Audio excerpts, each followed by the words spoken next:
vamos aos vídeos de hoje. É gravíssimo. O Bolsonaro acabou de admitir em uma reunião a portas fechadas com líderes do PL, incluindo Valdemar da Costa Neto e Nicolas Ferreira, que pretende fugir do Brasil antes de ser condenado pelo Supremo Tribunal Federal. Lembrando que ontem a PGR concluiu a denúncia em que comprova que Bolsonaro foi o mentor da trama golpista que tentou enterrar a democracia no dia 8 de janeiro. Por isso, o ministro Alexandre de Moraes precisa decretar a prisão preventiva desse sujeito para que ele não fuja do Brasil ou mesmo para uma embaixada, meus amigos, para se livrar dos crimes que cometeu contra o Brasil e contra a nossa democracia. Por isso eu peço que vocês compartilhem muito esse vídeo para alertar as autoridades do Brasil e comentem Bolsonaro na prisão, sem anistia para golpistas. E vamos para cima dessa gangue que tentou enterrar a nossa democracia. Isso é uma bomba, é uma bomba. Você vê o Mauro Cid falando, até nós, para jornalistas que estamos falando sobre o assunto há mais de 2 anos, tem um outro peso, tem um outro peso. Então isso começa a mudar a situação para Bolsonaro. Eu não sei se vocês repararam, mas o Ministério Público arrolou algumas testemunhas de acusação, naturalmente, Ministério Público. Então, estão lá. Eu não entendi, que é o governador de Brasília, Ibanez Rocha, né, que, em tese, se não foi omisso, estava sumido ali, estava sem comando o governo do Distrito Federal, mas foi arrolado, provavelmente, para contar essa ausência de policiamento no dia 8 de janeiro. Mas o ponto que eu quero chegar: testemunhas de acusação arroladas pelo Ministério Público. O ex-comandante do Exército, Freire Gomes, e o ex-comandante da Aeronáutica, Carlos Batista. Então, terá também imagem, voz de comandantes militares contando o que sabem. Acusação a Bolsonaro, porque são testemunhas de acusação. Então, isso muda completamente o cenário para Bolsonaro. Por fim, o dinheiro na caixinha de vinho ou na bolsa de vinho, que seja, é um golpe no discurso bolsonarista da honestidade, né?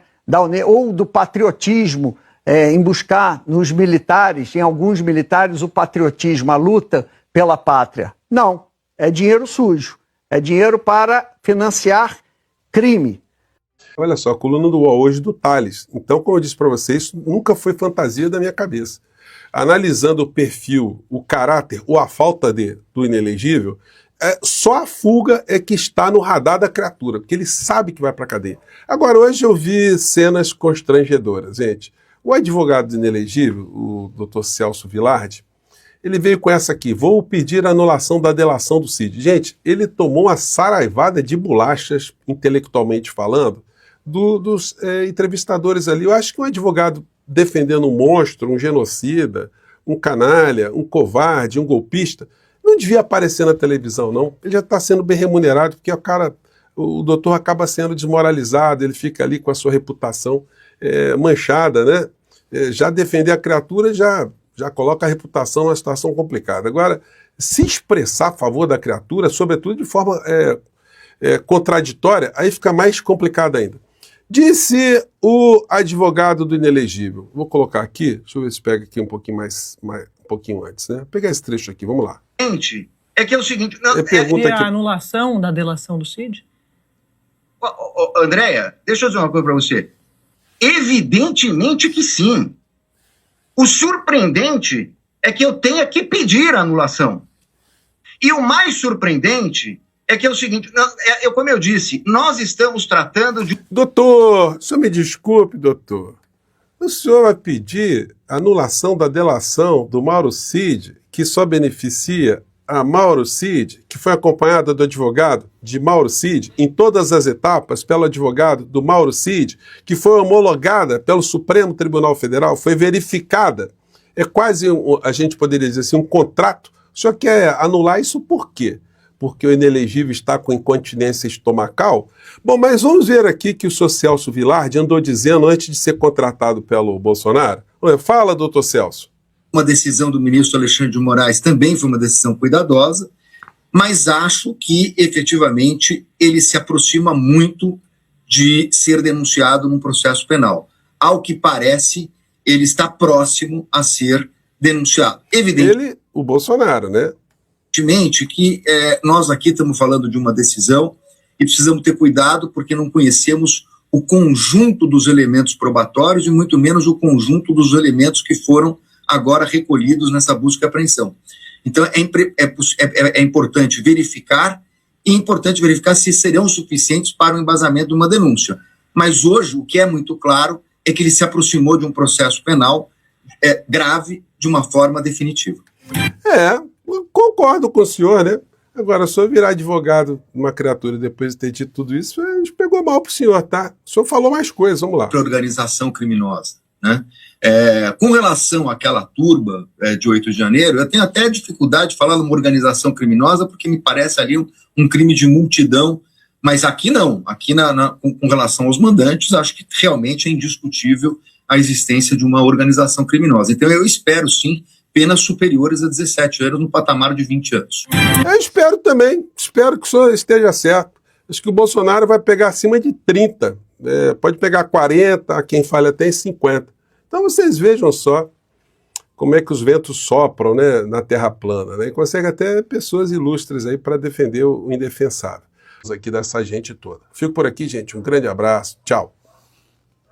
A gente elegeu 5 presidentes de 1989 para cá, né? Da redemocratização para cá, as eleições começaram em 1989, as presidenciais. Foram 9 eleições, mas como a gente teve as reeleições e, no caso de Lula, ele ainda voltou para o 3º mandato, foram 5 presidentes eleitos. Aí desses 5, 2 foram afastados depois de um processo de impeachment. Fernando Collor e Dilma Rousseff. Para nossa sorte, os vices fizeram um bom trabalho, mas dos 5, 2 foram empichados. Um foi preso, Lula, 580 dias na sede da Polícia Federal de Curitiba. E agora Jair Bolsonaro. Só Fernando Henrique escapou. Fernando Henrique Cardoso cumpriu os 2 mandatos, foi para casa, que é o que deveria ser o normal, mas no Brasil não é o normal, na nossa vida republicana não é o normal. 4 dos 5 presidentes enfrentando problemas graves, e dos problemas graves vamos combinar que o problema de Bolsonaro é seguramente o mais grave. Fernando Collor foi empichado em 1992, teve os direitos políticos cassados por 8 anos. Dilma Rousseff, situação um pouco melhor, foi empichada em 2016, mas num acordão celebrado entre o presidente do Supremo Tribunal Federal e o presidente do Senado, ela manteve os direitos políticos. O presidente do Supremo naquela época era o atual ministro da Justiça, Ricardo Lewandowski. Bom, a gente tem que concordar que perder o mandato é péssimo, agora ir para a cadeia é muito pior.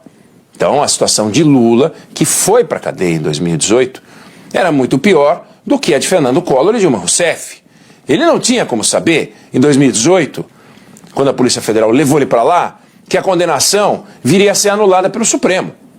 Os advogados dele diziam isso, diziam que iam anular, diziam que a condenação feria o princípio básico do direito, mas por mais que ele acreditasse, ele conheceu, e por um longo período, a chamada pena privativa de liberdade.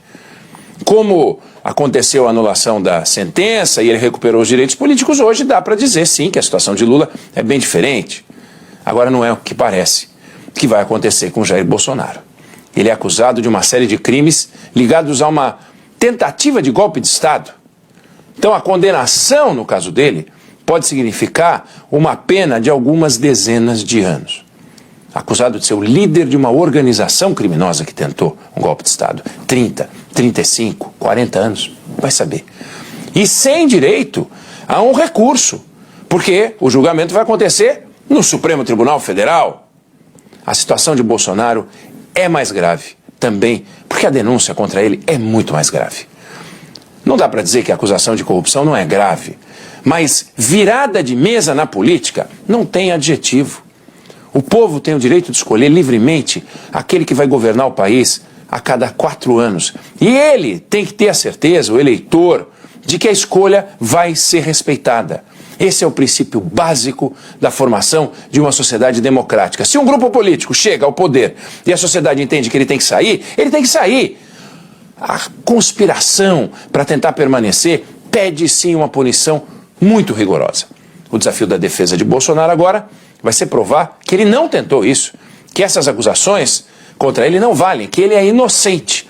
Você acha que ele vai conseguir ou acha que ele vai ser condenado? Se você chegou aqui e não é inscrito ainda, se inscreva no nosso canal, deixe seu like e compartilhe esse vídeo e vamos para mais vídeos.